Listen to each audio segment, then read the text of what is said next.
Hello there, hi, I'm Frances Day, and today the subject that I'd like to share with you is how to really tap into your superpower, your Wonder Woman, your Shiro, there are lots of different names for it. And I guess the reason that I'm doing this is because when I used to run my birdboard company, I saw women arriving at the events stressed out, trying to run 1,000 different things in their head all at the same time, finding their next piece of work, and just looking at them made me feel exhausted.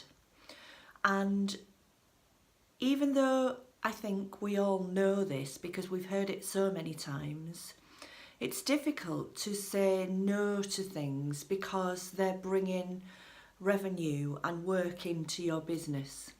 So I just wanted to share a few little tools and techniques that I've learned along the way that perhaps could help you to just tap into your superpower, your zone of genius. Let's just take this as an example. You're a graphic designer and you go along to a networking event and someone comes up to you and they say, "So what sort of graphic design work do you do?" And the next question is inevitable: how much do you charge? And the graphic designer will say something like, I charge £25 an hour.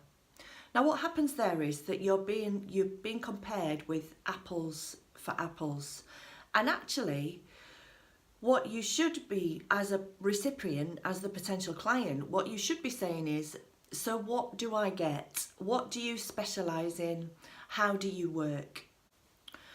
Now, if you went into a room and that same graphic designer said to me, I specialise in illustration, here's my lookbook, here's some beautiful things that I've produced for charities. Or if they said, I love getting my hands onto a really nice meaty project and I like doing corporate brochures because another skill of mine is is spell checking, writing grammar. The two things don't ordinarily go together, but can you see what I mean? That person that you've had the conversation with then is going to go away and when the opportunity for the brochure comes up, they'll think, I know the exact person. Now, just a word of added value there at the end. It doesn't mean that you have to tie that flag to the mast and only do that work. What it means is that you become known for doing that one piece of work well. You can still do all the other stuff, but it means that you get a reputation for doing that one thing really well. I'm going to add a download to the emails, which will help you just jot things down. So you're probably best downloading the document before you start to add the details. But there's another phrase, so on to step 2. It's show me the boy who's 8 and I'll show you the man. And that means that usually by the time we get to 8 years old, we've already formed a big part of our personality.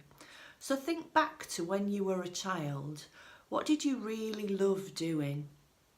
So when I was 8, I remember I was a big reader and I loved reading books and learning words, and I used to pester my mum with, what does that word say? Mum, what does that word say? I can still see it in my head now, while she was busy making food in the kitchen and me sort of pestering her, asking what words said.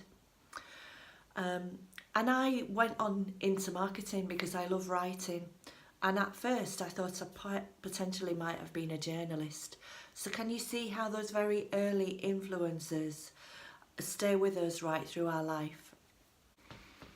Another thing I'd like you to consider is the Japanese have a word for this. It's called ikigai. And imagine the Olympic rings and how they all come together in the middle. The first one is do what you love. That makes complete sense, doesn't it? Because they say, if you do what you love, you never work a day in your life. The second one is, do what you're good at, because the same thing applies, doesn't it? The third ring is, do what the world needs. So is there a demand for this thing that you love and you're good at? And finally, the fourth one is, do what you can get paid for. And if you imagine all those rings all coming together, in the centre is like your zone of genius.